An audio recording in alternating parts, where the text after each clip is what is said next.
He's become a much, much better outside shooter, but not in the early going of this one. O'Neal sends that one back from whence it came. That was a man dunk, a man block, rather. Whew. And Chauncey Billups with a steal, and now Rip says, catch me if you can this time. As the Pistons have one of the all-time low-scoring quarters in playoff history. And the crowd in Conseco letting him know it. Hamilton, two-pointer for Rip.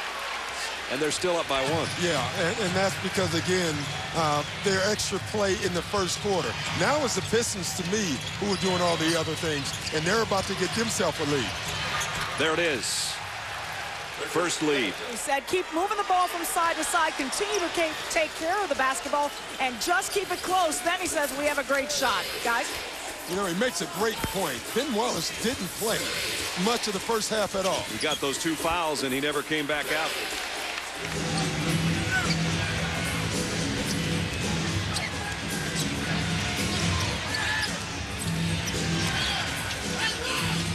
Hamilton lobs to Wallace, and he almost lost the handle. You can see it happening, Brad. Jermaine O'Neal was more focused on Hamilton on the post than his own man. He lost sight of it. Ben Wallace saw that and got the dunk. I'll tell you, this last minute and a half, the Pistons have taken their defense to a place that I've never seen. Well, I mean, it is stifling. I had them a couple of times in the regular season where I didn't think they could play defense any better. And that's how they're playing right now. Final seconds, third quarter. Pistons can have the lead if they score before the buzzer, and Rip Hamilton does. Still 2.8 left for the Pacers, though. 18 of them have been blocked of those 49, and probably all the rest have been contested. Of their last 13 missed shots, 6 of them have been blocked. And here's Detroit. Coming down court, Hamilton and Billups together, and Rip Hamilton lays it in.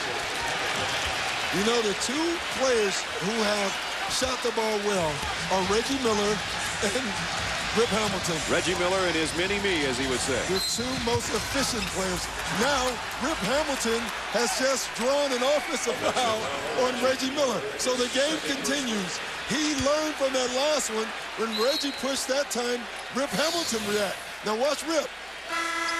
It's the same reaction. He's a quick learner. He is. He's a quick study. And you know what, Reggie Miller, he didn't even complain because he's thinking, wow. I did it last time. Exactly. The game and within the game between those two has been really neat to watch. It sure has.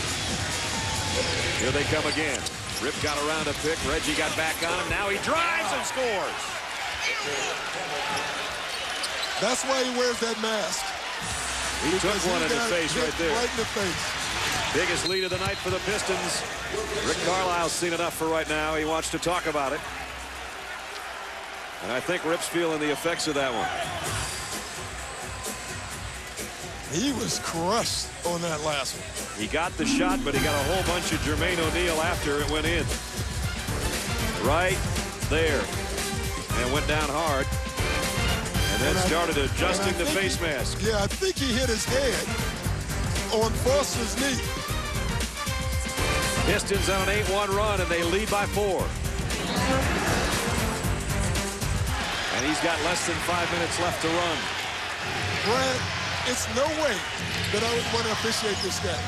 I mean, this is the most difficult game I have ever seen to officiate because of the energy put out defensively. And Rip Hamilton right now is feeling it. In this fourth quarter, everything's been outside.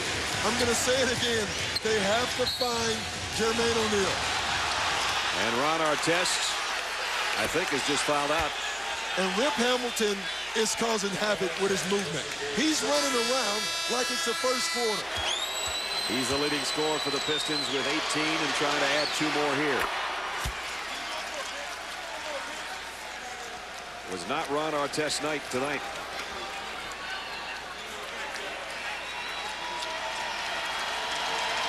Hamilton, who led the team in the loss in game 1 with 23, now has 20.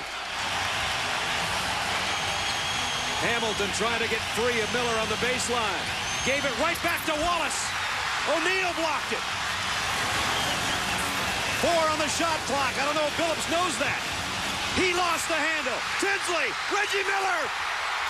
And it's blocked again. Wow. What a block. How did Prince get there? What a block! I didn't think it was any way possible for him to get this shot. He's 10 rows into the crowd. I'll tell you what, he laid out his entire body for this play.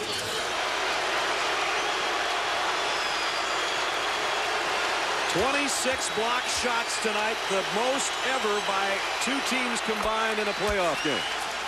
See, that's good defense. That's not bad offense. I mean, every offensive player in the world would have done what Reggie Miller did. And it gets blocked out of nowhere. This is the huge free throw of the two, and Rip Hamilton has hit every free throw he's taken tonight. And he got that one as well. Reggie Miller and Rip Hamilton have scored the last 10 points combined for each team. Crozier got Ben Wallace in the air, and he had a three rim out. Now it's Reggie Miller for three, and neither one will go, and Detroit will go home tied 1-1 in the Eastern Conference Finals. So guarantee comes to pass. Not that it was necessarily Rasheed Wallace's big game that turned it, but Rip Hamilton's shooting did, that's for sure. And Tayshaun Prince's block at the end that determined the outcome of this one. 72-67, and we're even at a game apiece.